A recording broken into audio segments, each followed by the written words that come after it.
Hello friends, welcome to Pranami's Creation. আজি মই আপোনালোকৰ মাজলৈ লৈ আহিছো এটা নতুন ৰেচিপি। হেতু হৈছে হোমমেড এটা সিম্পল কেক, স্পঞ্জি কেক। এটা কেক কেনেকৈ বনাব পাৰি আপোনালোকক স্টেপ বাই স্টেপ মই প্ৰথমৰ পৰা শেষলৈকে দেখাই যাম।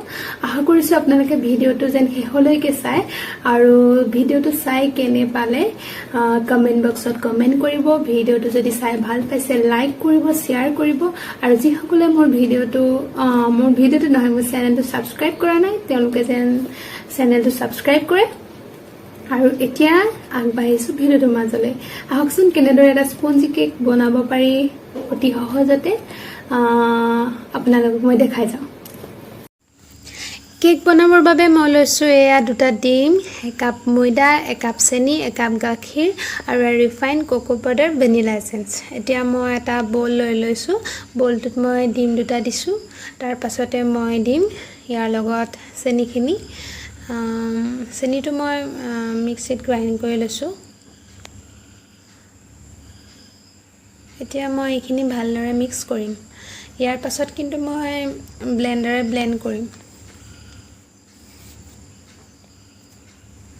এনেকৈ কৰিলেও হয়, এনেকৈ বহুত দেৰি কৰি থাকিব পাৰে, কিন্তু মই ব্লেন্ডাৰে কৰি দিওঁ যাতে ভালকৈ বেছি ভাল হয় আৰু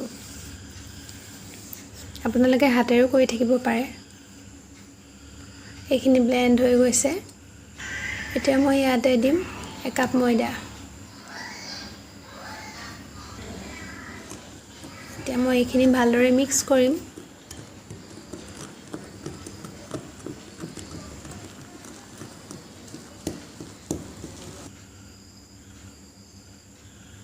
দেখিছে অলপ টান টান লাগিছে। এতিয়া মই ইয়াতে ৰিফাইনখিনি দি দিম।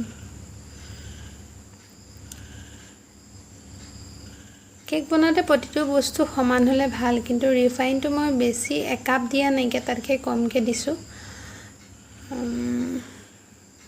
আপোনালোকে একাপো দিব পাৰে, কিন্তু মই একাপ দিয়া নাই। এতিয়া মই ইয়াতে গাখীৰখিনি দি দিম।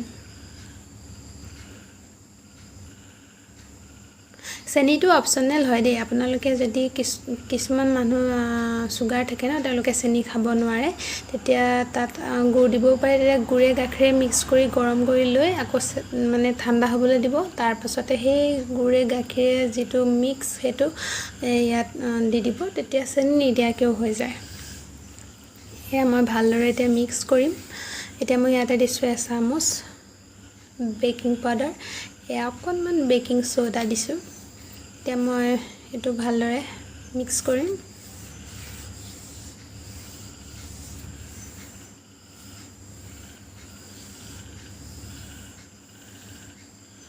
এতিয়া মই ব্লেন্ডাৰে ব্লেন্ড কৰি দিলোঁ অলপ।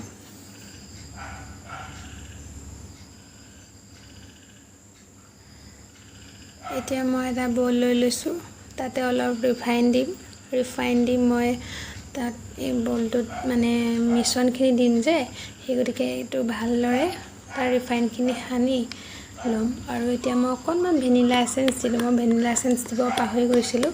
এটোপাল ভেনিলা এসেন্স দি মই এইখিনি মিক্স কৰি লৈছোঁ। আৰু মই বলটোত এখন কাগজ জোখত কাটি লৈছোঁ। কাগজখন কাটি তলত দি লৈছোঁ। আৰু এতিয়া মই ইয়াতে আমাৰ যিটো মিশ্ৰণ সেইটো দি দিছোঁ।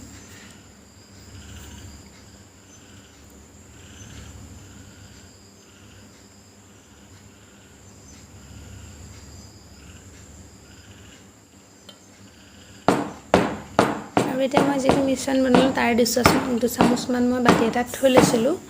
আৰু সেই বাতিটোত মই যিখিনি থৈছোঁ তাৰ লগত দেখিছে কোকো পাউডাৰ দি দিছোঁ এচামুচ। আৰু এইটো ভালদৰে মিক্স কৰি ল'ম।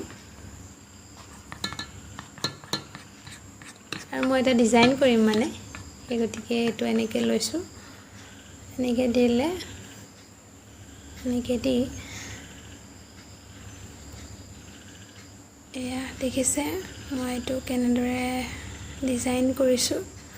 আপোনালোকে বেলেগ ডিজাইনতো কৰিব পাৰে, যেনেকৈ ভাল পায়। মই এনেকৈ ভাবিলোঁ আজি এনেকৈ দিওঁ, সেই গতিকে এইটো এনেকৈ দিছোঁ।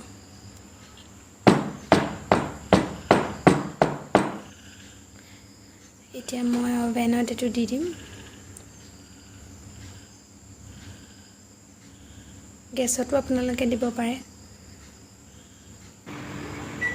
এতিয়া মই পূৰা 30 মিনিটৰ বাবে দিম।